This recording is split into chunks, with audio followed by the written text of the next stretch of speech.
Hey, coaches, got a another episode with Tony Bateman.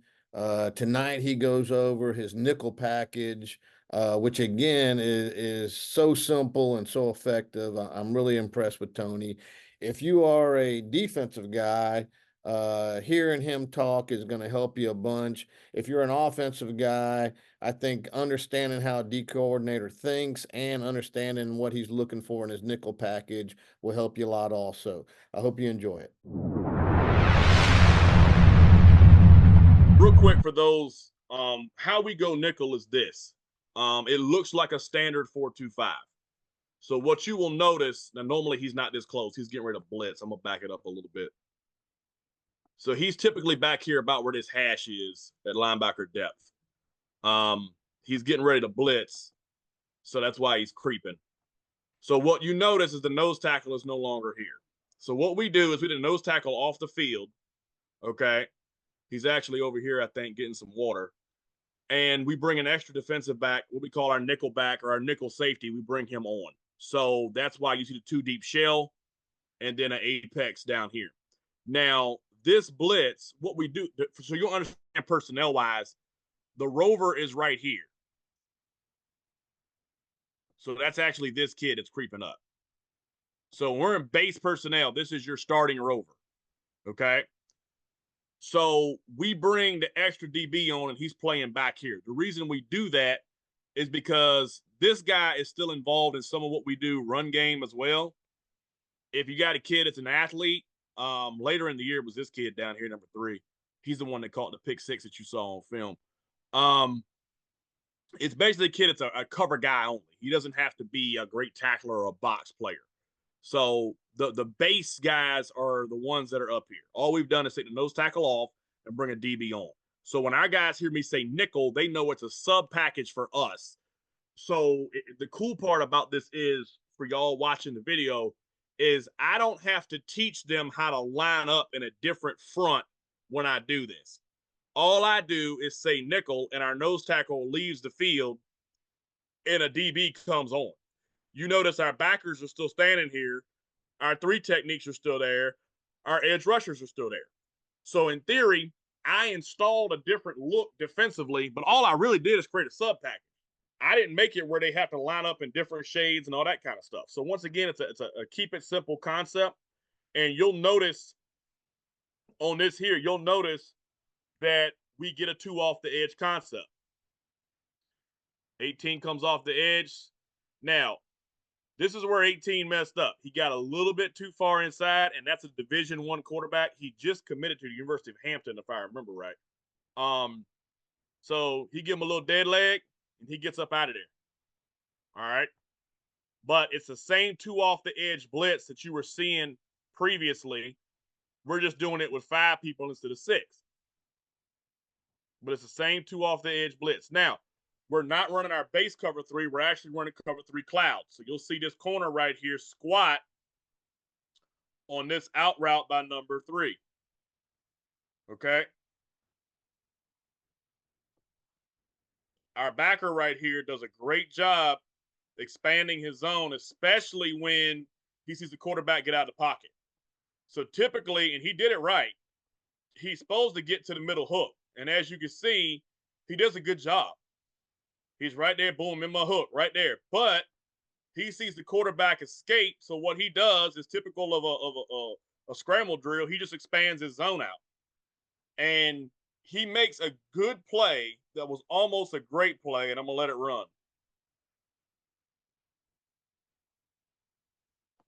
There's a reason why he's not playing on offense and he's not playing receiver. And I think all of you guys just saw why. Does a great job expanding his zone. Right here, that should be a catch and go to the end zone. But unfortunately, he doesn't have the best hands. So great play, great call defensively, great execution by the kids, but didn't quite get what we wanted at the end of the day. Forced a punt, but could have had a big play there. But this is an example of our cloud coverage. So what you see is a perfect distribution. Here's the 3 under. The 2 linebackers in the cloud corner right there. There's the overtop safety. there's the middle of the field safety, and there's the backside corner you see bailing out over there. So that's an example of our cloud coverage in our nickel. We run a lot of cloud coverage in nickel, especially 3x1. It was a big part of the game plan versus this team, I don't mind telling you. But you're able to get the pressure from the rover. Now, when we do it with the rover, we don't call it sting, we call it shark, is what we call it in our terminology. But this is actually some of you guys that are kind of football nerds or whatever and familiar with terminology. In the NFL, this is known as two trap because the blitzer and the trapper is right here. There's the overtop help. He's the trapper. And if you look at the quarterback's eyes, he turns and gives us a look right there. I think this is where he might want to go, but not only does he not have the time to, but even right here, this kid does a good job staying with it and not getting too nosy and trying to attack this, which is a great job by him. A lot of high school kids just take off running to this guy. He didn't do that. He stayed with his guy, did a great job. Pretty good scramble drill play, but could have been a bigger play for us. But unfortunately, not quite. But could have been a much bigger play for us than it actually was. But so that just gives you an example. Nickel looks like a 4-2-5. That's what it looks like in our system. I can show you a few more real quickly.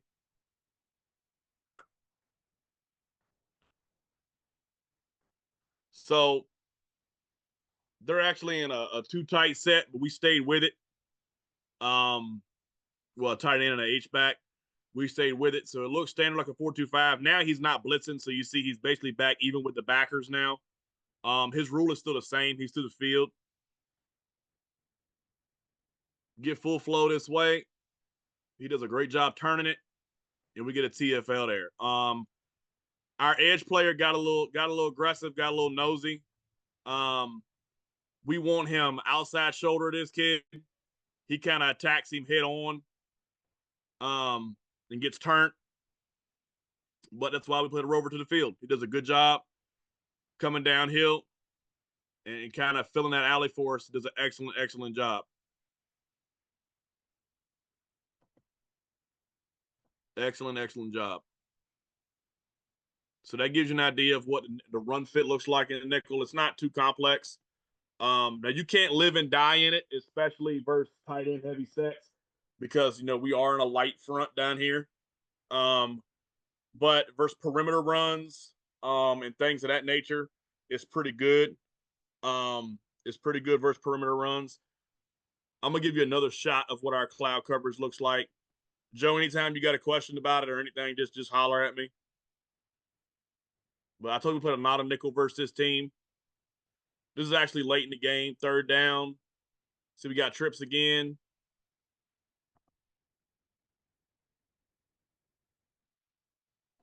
And this right here, I'm not crazy about the way he does it, but he's just he's reading through and he doesn't know if he's going to get something out breaking or what. So he's squatting on it.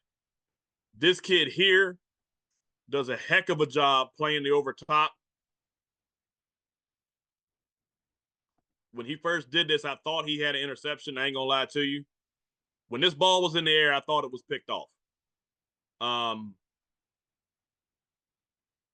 Right about here, I'm like, yo, we got one. But not quite. But still a heck of a PBU by that kid getting over top and making a play. You get to see a chance of what I mean by as far as we're splitting the zone here. So now we got the flat and the seam. So the rover is no longer a seam flat player. You see he's going to carry number 2 up the seam, and he's going to be in the middle of the field. So that's a great example of what our cloud coverage looks like. And that's just with a standard 4-man rush. There's no blitz called here. We just rushing 4, sitting back and playing coverage is all we're doing. Nothing too complex. It's just regular basic football. It's nothing too complex. Give you a couple other clips of how we run that coverage because we do run it from our base.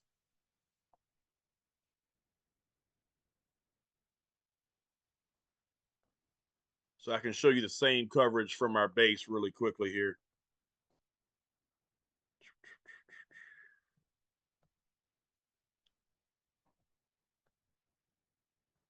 All right.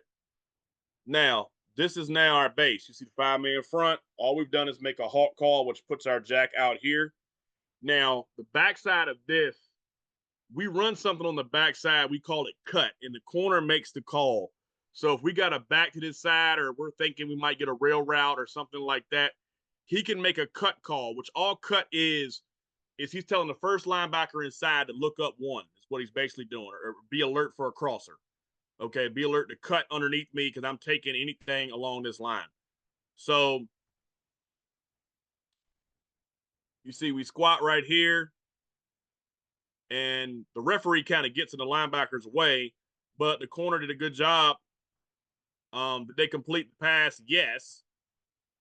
But the corner did a good job as far as recognizing, hey, I'm getting ready to get threatened to the boundary, come up, make the tackle, live to fight another day. But that's an example of how that coverage works when we're in our base 5 man. The new seam only player is the jack backer. So when you see him, he's going to open up and kind of carry it. You know what I mean? He's a seam player there. The flat player is there. So what I talked about earlier with our hot pressures is if we were going hot here, we could potentially blitz him. Okay, if we wanted to have two underneath to the field side and play this, that's how potentially it could work for us. The only difference would be he wouldn't be this far back. He'd be about right here on the hash behind the referee if we were doing that, because obviously he has to be a hot player in this situation. So, but that gives you an example of what the structure would look like if we did that. So I can show you a little bit more what we did nickel wise. We don't run it every game. We basically run it when we need to. We run it as a change up. What tells you need to? Um, Honestly, do I respect your passing game a lot? Where I want to potentially have 7 guys in coverage, or is it one of those things where I want extra support on the perimeter? So I don't think maybe that we're going to win the matchup with our edge rushers all night long. Or if so, for instance, if I think if you're going to jet sweep me to death, maybe, and I don't know if we're always going to win that matchup on the edge. I may run some nickel on third down. I may run some nickel just to be a little more complex with my blitzes. It's not necessarily that I don't think we match up well enough, so I want an extra guy in coverage. It's that maybe I want to confuse this quarterback. Maybe I want to do some different things this week, and I don't always want him to know. That's what when we played Hopewell. That's who that was in the white. That's Hopewell out of just south of Richmond. Their quarterback is a Division I commit. He's the best quarterback we saw all year. He's a good ball player. And I knew going into that game, we may match up okay on the outside, but I want to be able to confuse this kid. I want to be able to give this kid some different looks, still blitz him like you saw, but give him some different looks. So in order to do that, I know I need to roll out more than just our base defense. So a lot of it is, how much respect do I have for the quarterback, and how many different looks do I want to show him?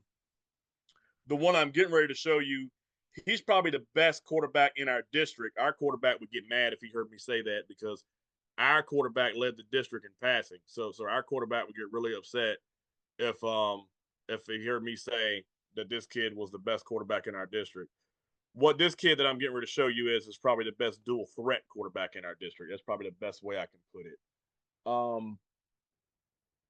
I ain't saying he's the best passer, but he's definitely the best dual threat kid without question. Not even close. So, and this is not a coverage. This is actually a run play, but I just want to show you a little bit of what we did. So when we're in nickel, what we'll do is, I showed you earlier how all we've basically done is take the nose tackle and take him up out of there. Okay. So that safety's walked up a little bit. If I remember right, we're rolling to cover 1 here, but I can't remember off the top of my head. So that's basically all it is. The nickel that was brought in the game is here. What we're doing is we're just calling a regular blitz, okay?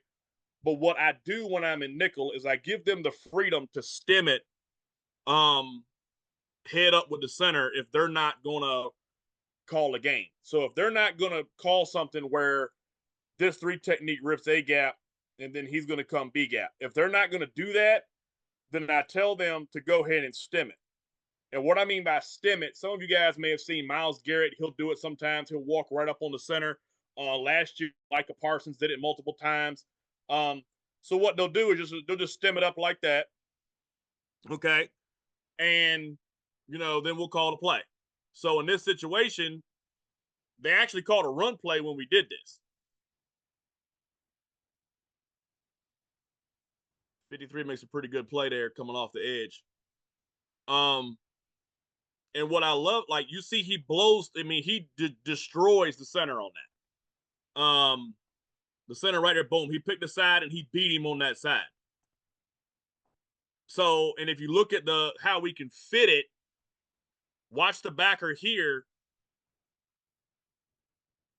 See, even if that don't happen, that backer's coming right into that lane. Okay. So it doesn't disrupt our run fit because all it really does is he becomes like a nose tackle like we have in our base defense. So it doesn't really disrupt anything for our guys. It doesn't, it's great versus pass when pass rush, we can get it. But it's one of those things where, it does work, as you can see, against the run. It can be very disruptive. He took the center all the way to the quarterback's lap, to be honest with you. So that's just one of the things that we do when we're in nickel. We can line up like that, and do that. So I think I have a few other clips of it when we did it that way, because we'll also show that and drop out of it.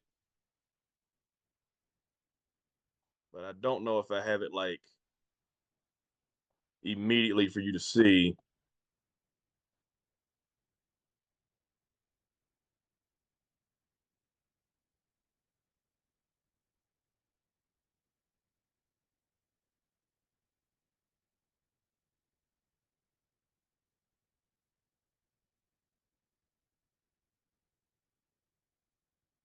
Yeah, there's an example of one right there. Now we actually got a penalty, I think, on this play, but you can see he's already walked up in it. And what we're doing here is we're actually sending this guy.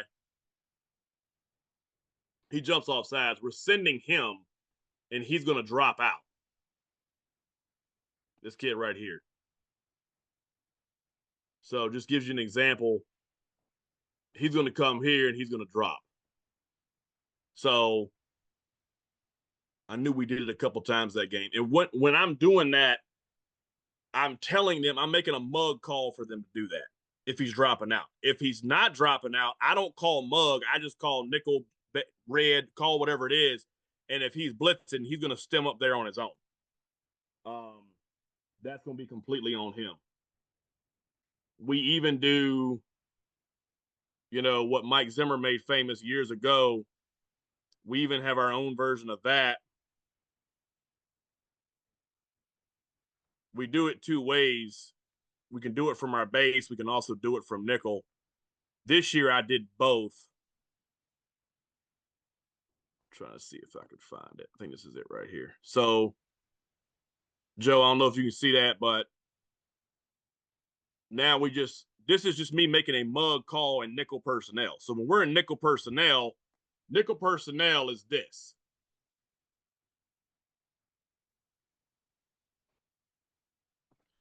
That's nickel personnel. That's 5 DBs. So all I've called here is mug to make them do this. Okay. Now, one of them is going to blitz. If I remember correctly, it's the jack, which is right here with the orange shoe on. Yeah, it is.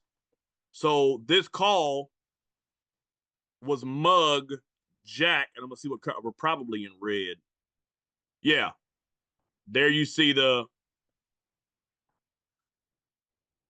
Matter of fact, this might have been cloud. Yeah, I think it's cloud because he's squatting right here. So you see the 3 deep 300 distribution though. Joe, can you see that? Yes. Yes. And that's all it is. I'm just making a mug call to make them walk up, and I'm telling them which one I want to go. Now we have a call for both of them to go. We call it bullet when both of them go. But all we're doing is just walking it up, and we actually the rover out here didn't play this very well, but it did exactly what it's designed to do. They stepped down, so our edge rusher at the top of the screen, he's gonna come completely free. Now they did a great job right here getting the ball out. That's why this kid. I want you to understand something. This kid's in the 10th grade, so he's in the 10th grade, but makes it just relaxed, like nonchalant, like no panic in him whatsoever. Oh, can't do that. I can do this. And what our rover did is the biggest thing I teach in that match, carry, deliver is you deliver them with your eyes, you deliver them with your body. And he turns his hips, he's delivering with his body. And because he's delivering with his body, now he's out leveraged on anything to the flats. Now we get the kid on the ground, but we were at a bad angle there simply because we delivered it with our body and not our eyes. But the distribution of it is great. Looks good on film. We got what we wanted. We got a free rusher on the quarterback. We just didn't play this right. This kid right here, if he'd have been standing there, wouldn't have had no problems. But I told you the starting rover got hurt a couple games this year. He missed a few games for us. So, but this gives you an example of, what you notice is, he's opening up to the pass strength. So he's opening up to the field. He's opening up to where the two receivers are. He's just opening up to the pass strength. That's all he's doing. This mess right here, if you throw that, he's going to come forward. He's going to make a play. So, believe me, I wanted to pull my hair out on a 3rd and 9 when we give up a 10-yard swing pass. Yeah, I definitely want to pull my hair out, guys. But that gives you an example of how we can rep it and some things we can do with it. The last thing I'll show you tonight, as far as some of the hot rules and different things we do, is I'll show you our 7-man look. Joe, your DC might like this. I don't know if I told him about this one. I put this in this year. So I only ran it a couple times. I'm probably going to run it more next year because the kids had a lot of fun with it. And I will tell you, it is a bear to deal with, no pun intended. And I didn't realize how much of a bear it would be. So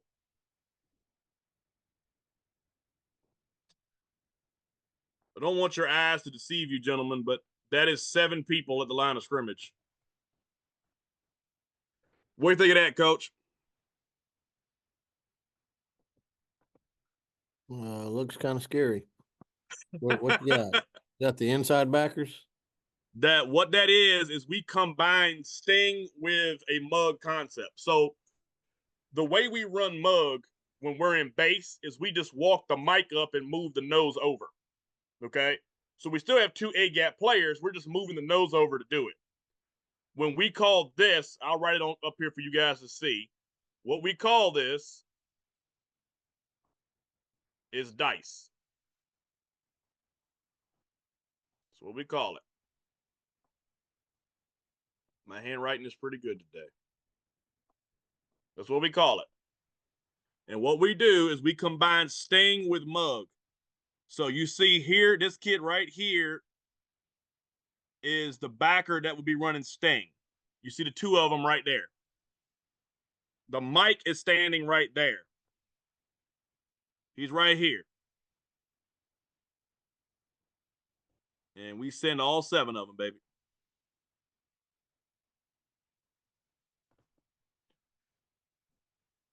And to answer your question that you haven't asked yet, but I'm sure you will, no, we're not playing cover 0.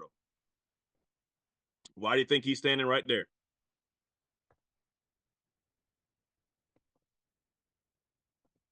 So, what you'll see when I do this, guys, and this will go back to some of our hot rules that we talked about. You see how he's playing off on this? Now, yeah, it's long yardage. I only do this in these kind of situations. You see how he's basically sitting right at about 10, like we talked about. Now, he's not in the middle of the field anymore because they got trips to the boundary. His eyes are on 3. His eyes are here, and his eyes are the first of the flats again. So what you'll see is the first thing to the flats is the number one receiver. Watch the rover. See it? Boom, right now. So the distribution becomes one-on-one, but with this kid sitting right here, you can't assume that it's cover zero. Because if it was cover zero, coach, where would he be? He'd be up here. And where'd he be? He'd be up here, right? So by lining like this, you can't just throw a punt down the middle of the field before you get hit because somebody's standing here, number one. Number two, you can't just throw a fade ball right here because he's standing back here. His rule, by the way, if you ask, the corner to the call side or the trip side, when we do it, we only really do it to trips normally, is the sticks. That's his rule, the sticks.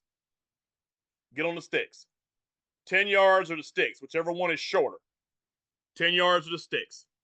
So what he's basically going to do is he's going to play whatever vertical distribution happens.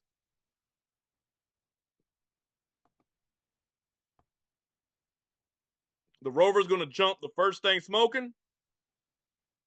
He's going to pick up whatever comes across here. So if this kid does this, he's going to drive on it. That's why he don't backpedal. Same thing we talked about earlier tonight with the hot pressures. He doesn't backpedal.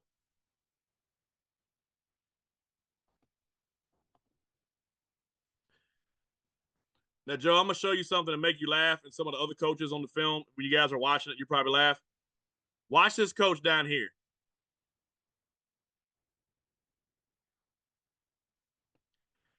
You pointing at somebody that you think is open. The only reason that they're open is because my free safety just saw your quarterback get crushed. That kid's not open. But because he saw what happened, it's like, okay. Coaches sometimes make me laugh. Like, you think something's there, it's not there. Now, what we're going to do this year from this, Joe, this case we're going to add levels to it, is we're going to show it and then just drop out of it and play ball. But we call that dice, is what we call it. And we just put 7 on the line and we play our hot coverage rules. And this year, I'll do some of it and, we'll just bail up out of there and just, what we're calling to make them both go is I'm calling bullet, is what I'm calling. Bullet is what sends the mic and the jack. So that call is dice red bullet for us, is what it is. And our safeties and DB, they know, when we got blitzes, we're playing hot rules. So we're reading the quarterback's eyes, is what we're doing. So I'm still saying red because their landmarks are cover 3. Every time, that's what we call cover 3 is red. So every time I say it, they know what their landmarks are, but they got a blitz. They got that third word in the system. They got a blitz coming. Okay, my eyes are right there because somebody's hot and this ball's going to come out quick. So, and that's, we forced 21 turnovers this year. Of those 21 turnovers, I believe 13 or 14 of them were interceptions.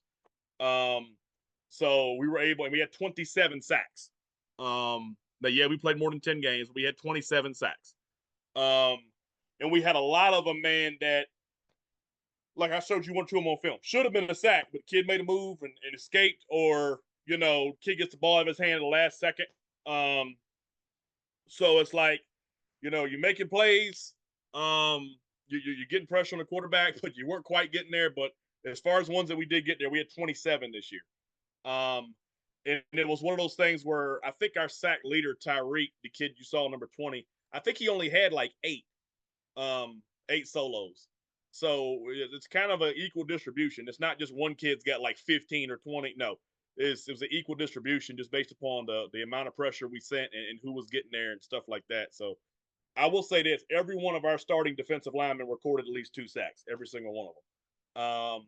The interior 3, every one of them. I think one of them had 5, one of them had like 3. Like every one of them had at least 2 sacks. So when you're forcing 1-on-1s up front and you're forcing somebody to block you a certain way, somebody's going to get home. And from play 1 to play 20, it might be a different kid, but somebody's going to get home. So, but yeah, man, that's basically it as far as some of the hot pressure stuff. Do I have more? Sure, but that's just the basis of it. And as far as the nickel concept, our nickel is basically a 4-2-5. Yeah. But we pride ourselves on still sending that fifth rusher. What nickel does is allow me to be a little bit more deceptive on who that fifth guy is. It can be one of the interior backers. It can be the rover off the edge. Um, we didn't run it this year, but we can send the backside safety, the nickel. We can send him. We didn't do it this year, but we can do it.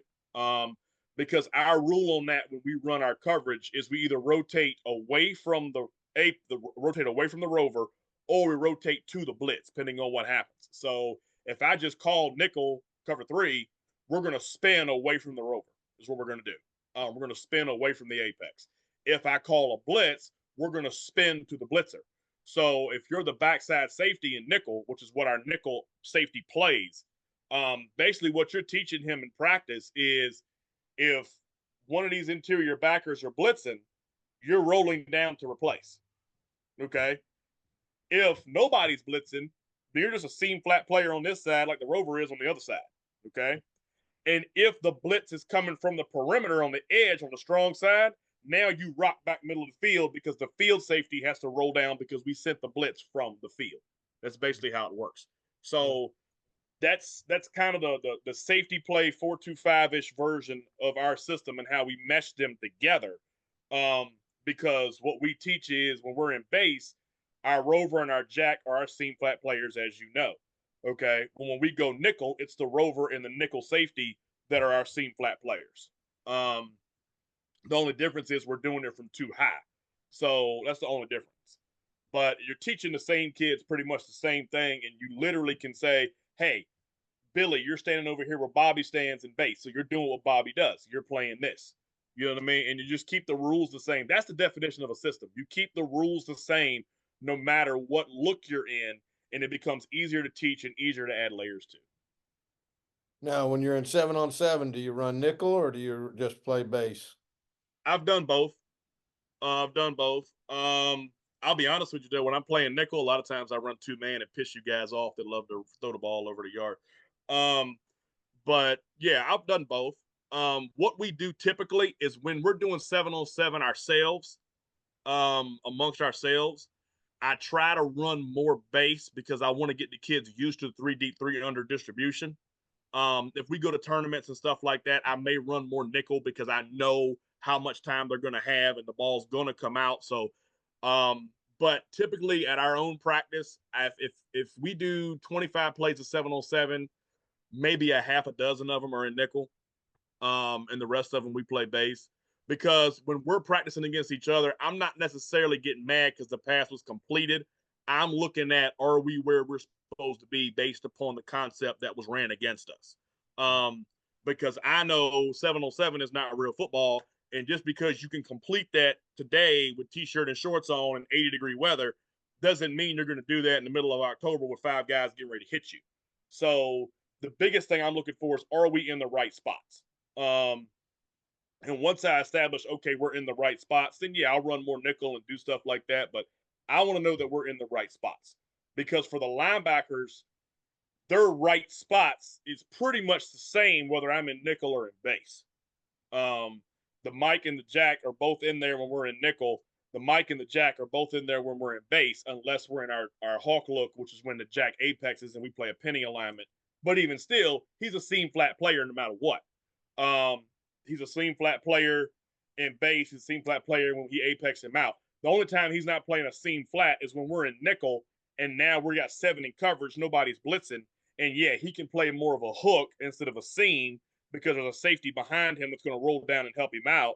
But his job is pretty much the same all the time. And I will tell you, a lot of times when we're in nickel, I blitz the Jack more than the Mike simply because, based upon formation and alignment, the Mike is near about standing in his middle hook. So all I have to do is just have him drop, and the Jack becomes my free player because the backside safety is going to roll down and make that right. So the Jack is in our defense. The Jack is the best player in the front 7, pretty much. He's got to be able to cover. He's got to be able to tackle. He's got to be able to hit. He's got to be able to run. He's got to do everything. Um, if you play cover one, he's got to be able to handle 2 weak. I mean, he's got to be able to handle that. So he's the best player in our front seven, and for our team, he was the best player in our defense. Period. Pound for pound. So, and that's why he's going Division One. So, we were blessed this year with a veteran unit. I've had these kids since the school was built 2 years ago, and I'm gonna miss them because now we're reloading. We got a lot of young guys. But the good news is they've been repping the system now for 2 years. The young kids that came up because they were eighth graders when the school was built. So now we've had them ninth and 10th. So this junior class, you know, they may not bring the same Jimmy and Joe ability to the field. I'm not gonna lie to you, but they're gonna know what they're doing. And as a coach, that's all you can ask for is a kid gives you effort, knows what he's doing, does his job, and he's gonna give you what he got. What he's got might not be D1. What he's got might be D3, but he's gonna give you what he's got. Right. So, We didn't but talk I know. about your we talked about the YouTube channel and the consulting, but we didn't talk about your Facebook group. All right, the Facebook group, you guys, many of you guys are a part of it. It's about 2 years old now. It's getting pretty big. It's up to about 3,000 members. Now, who knows? Some of them guys could be robots trying to hack me. I don't know, but this is most of them interact with me at some point or another. So that's a great place to like see different things when I drop it, or if I'm telling you guys, hey, I'm getting ready to put something out there. I'm going to do this clinic or whatever. That's where all that stuff's going to be. So that link will be inside of on Joe's post as well. You'll see that link inside the video, and you'll know, hey, if I'm trying to find some new information or what you're going to be doing or what's going on or when you're going to do an online clinic or whatever, a live clinic, because I do some of those. I did one last weekend, as a matter of fact. All that information will be there. And you'll see that stuff there. That's what usually that's more of your information page, Yep. the Facebook group. Yep. All right. That's the So, information and all page. that will be in the description below. And like always, man, you did fantastic. I learned a lot. I'm gonna steal. I got a couple of them written down. I'm gonna steal from you. So I appreciate you going through it and putting the film up and drawing it up. And awesome job, like always, man. Cool. What I know you said you want me to do something with like 3 tips for a DC or something. Yeah, we're gonna start that Um. in a second. Okay. But yeah, your guy. I think he had. I know he had Sting because I've been running that for years. That's one of my favorite blitzes. So I know he's got that. And what you can do with that also is tell him when you coach up that blitz, tell the blitzer if the back sets to his side, he can peel on it if you want him to. Okay. However, if the back is opposite, go kill him because that means they're not smart enough to A, try to throw at you, but B, they're not even smart enough to set him over there to pass protect you. So if Right. that kid comes up and there's two to a side and the back is set opposite, go Mm-hmm. take the quarterback's head off. Don't worry about it. So you can act, and that's what my kids got good at doing. Drake, like the one that's going D1, he's the one that runs Sting, is looking at like, okay, I got a back to my side. So now when I blitz, I got a top shoulder this back in case he tries to roll off on me. But if he's opposite side, go Right. because that's when you can tell somebody's coaching to attack your blitz or somebody's just calling plays and they ain't even thinking, hey, they got two coming off the edge over here. What are you gonna do about it? Right. So, and you can run Sting from the two high alignment too. When we go hawk, we'll call it all the time. And what I like to do is I like to cloud the coverage on that side. So if we call cloud coverage, we call it white. So we also coach up. We'll have a whole session for 10 minutes in practice or whatever. Just work this. Like, look, we're calling this. You know, you got cloud coverage behind you. You don't peel off on nothing. If he wants to freaking throw that swing route, that's fine. Let that corner come up and cut that kid in half. Okay. We're trying to bait him into doing that now. We're squatting this corner out here. We're running that two trap concept. We want him to throw this. So that's, when you blitz in this system, it's not just, gorilla ball. It's we're playing stuff behind this that we're trying to make something happen. And I'll tell our OC, hey, you know, I'm gonna run White Sting or White Shark as I showed you on the nickel package. We're gonna run this 4 or 5 times in a row. Run speed outs over here. Run stuff over here. Make my corner work. Okay, because we have to assimilate. Maybe the ball gets off. You know what I mean? Maybe the kid gets the ball out of his hands. So we want to be able to know that we're good behind the blitz too, not just the blitz itself. You know what I mean? Because sometimes when you're going up against a scout team, man, you may be just wrecking them, but on Fridays you ain't playing a scout team. So it's like I got to know that this back end is right with this pressure as well. I'm with you, brother. All right, man. You did fantastic. I thank you. Cool. Thank you. I figured during the holidays was the best time to do this. Yeah, no doubt, no doubt. All right, so I'm going to introduce you again for the Air Raid Academy, and just three. How many tips you want to give? 3 to 5. How many you Three's got? fine. 3 to 5. Three's Okay. three's probably fine. Yeah. Three top tips for a new D Yeah. cord. All right. Let me do the introduction. All right, coaches. Tony Bateman, the legend Tony Bateman, just did a YouTube video for us with his R5 defense, the one that we ran this year ourselves. He did such a good job on his other YouTube videos that he convinced me to run it, and it did fantastic for us. But I just asked Tony. He's talking to a new defensive coordinator. Give us your top 3 tips on it's my first year being the D coordinator. What are some things I need to be thinking about, some things I need to be doing? Number one, be simple. If you can't teach it, they're not going to learn it. So be simple, be true to who you are. If you want to be a pressure guy, fine, be that guy. If you want to be a bend but don't break guy, be that guy. But be who you want to be and be simple, and marry everything inside of that simplicity. So if you're going to be a cover 3 guy, then be a cover 3 guy, whether it be sky, buzz, match, cloud, marry everything to your system. Be simple. Number 2, don't be afraid to be wrong. Don't be afraid to draw something on the board and say, I think we can do this. And if it don't work, okay, that's fine. Then go back and draw something different and go back to the drawing board. Don't be afraid to be wrong. Be simple. Don't be afraid to be wrong. And the third thing is this: be aggressive. Okay. Whether it's aggressive because you want to blitz, aggressive because of how you're teaching your coverage, find something that's aggressive that your kids will buy into and have fun with, because the mentality defensively has to be attack the offense. You don't let them dictate to you. You attack the offense, whether that's in your fronts, whether that's in your pressures, whether it's in how you play coverage. Find something that you say, okay, we're going to attack the offense, because when you start attacking the offense, you're dictating to the offense. So those 3 things: be yourself, keep it simple, okay, attack the other offense, attack the team, okay, and then the third part of it is don't be afraid to be wrong. Don't be afraid to make a mistake. The same thing you would tell a new quarterback or a new line, but don't be afraid. Look, if you make a mistake, make it full speed. Well, coach, if you make a mistake, make it being aggressive, make it being simple, and make it having fun. Awesome, brother. I appreciate you. No problem, man. And I would tell your DC the same thing. Don't be afraid. Don't be aggressive, and don't be afraid to mess up. He did a great job. Number one, the defense is so simple, and that was huge for him. Is that we played base and we played 3 match behind it, and that's what we did. But he has a very calm demeanor to him.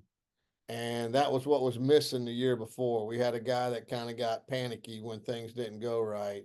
And this kid really stayed calm and believed in the kids, and got us through the rough patches. We played a bunch of teams that were better than us, and he got us through it by just having a calm demeanor and just repping it. The repetition is a mother of learning thing. Just we played so much base and so much 3 match that it made the difference, and our defense kept getting better as the year went. So, That's and good. that's just because you gave us such a simple, user friendly package, and I appreciate it. It made a big difference for us. That's good, man. Glad to hear it. That's when I put this together years ago. Part of what made it that way is, I took the time to learn the 46. I learned what Buddy did and what he did, and when I learned that, I was like, okay, a high school kid can do some of this, but a high school kid can't do all of this. Okay. So what I had to do is say, okay, what parts of this can a high school kid do? And then what parts of this am I going to take out? Because I don't know if they could do it. But then what I add to it will fit, number one, okay, systematically will fit. And then number 2 can still be executed at the same high level. So the portions of the 46, which our base is what he calls Jayhawk in his book, in Rex Ryan's book. That's what our base is. Most guys ask me that. What Rex Ryan in his book, what his daddy called Jayhawk, is what our base is. So that's the okay. They can execute that as a high level. So whatever I replace the complex stuff with has to fit, and they can execute it at the same high level. So if we couldn't, like a year and a half ago, I didn't even run nickel that much because I didn't like how we looked in practice. I just didn't like our fits. I didn't like, how we were playing it. I was like, you know what? We just look like a 7-on-7 team right now. Like, and our pass rush wasn't as good. So I was like, I just don't like how we're playing it.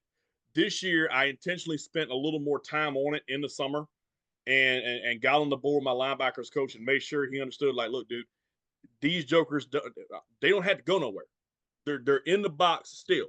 We're still forcing the ball to you. We're just doing it with one less guy on the line of scrimmage. Okay. So that they're not having to fly out outside. No, stay in there and play your game the way you've been playing it.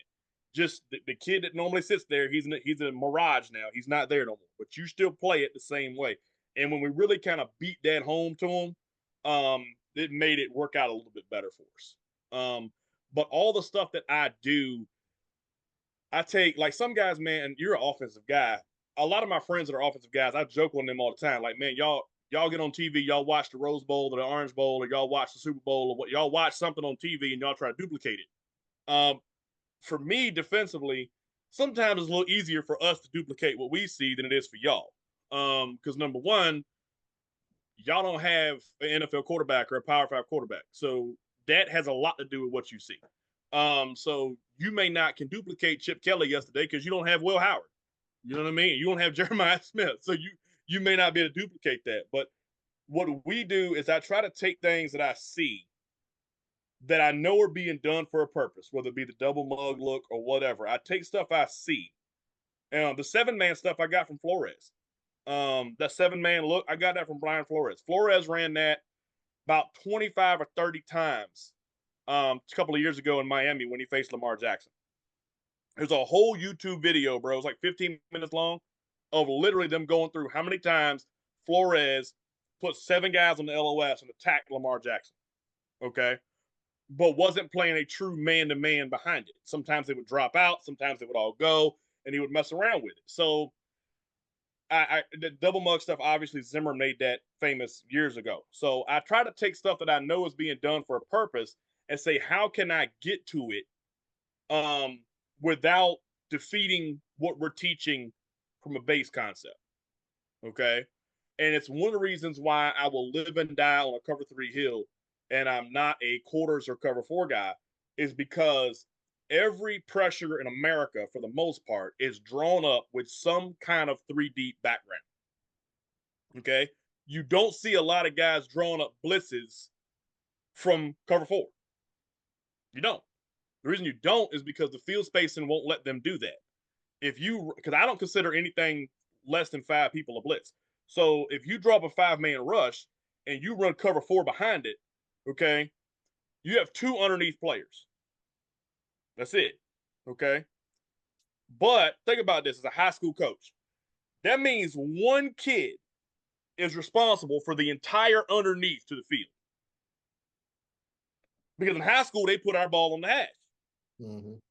So if you're an air raid guy, if you got the ball on the right hash, okay, and I rush 5 and call cover 4, I got one kick. I got to be box sound. I got to be run fit sound. So I got one backer at least in here on the hash with you.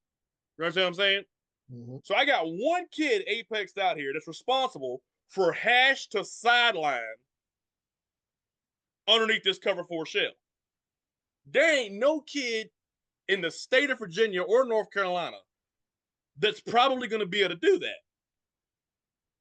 So to me, I love cover 3 because I'm like, everything I see on TV, everything I see on film or whatever, somebody's going to run a pressure with a 3 deep variation behind it because it's easier to do from a geometric spacing standpoint. Right. You're not going to get a lot of blitzes from cover 4.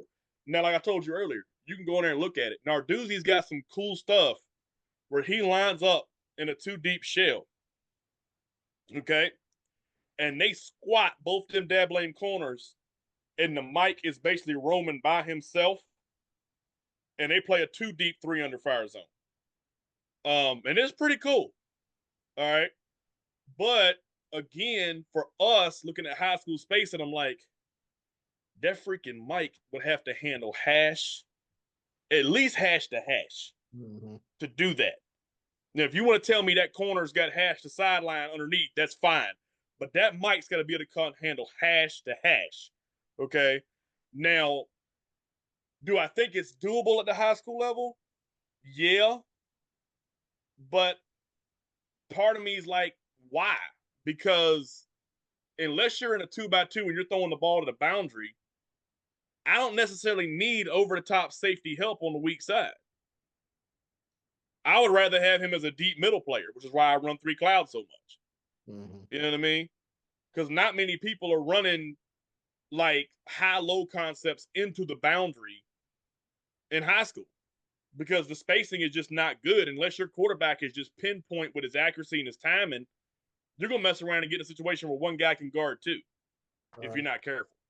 All right. So, but yeah, Narduzzi runs that at Pittsburgh. It's pretty cool. They basically invert what Venables did, and they run the 2 deep 3 under. What is cool about it, and I think this is why he does it, is you get the flat support on both sides.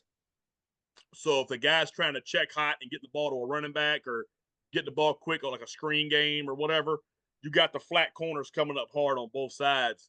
That's the only reason I can probably think that he does it. Because screen game is big in college. And they're good enough to practice and have hot checks when they see pressure. Right. So that's probably why he does that, I would imagine. But in the high school level, I don't know. You got basically you're telling your Mike you got from hash to hash. So any kind of crossing route from either side, that's that's tough to do. Like you're an area guy, you call freaking mesh. You call mesh. What the heck am I supposed to do? So I mean, it's like, but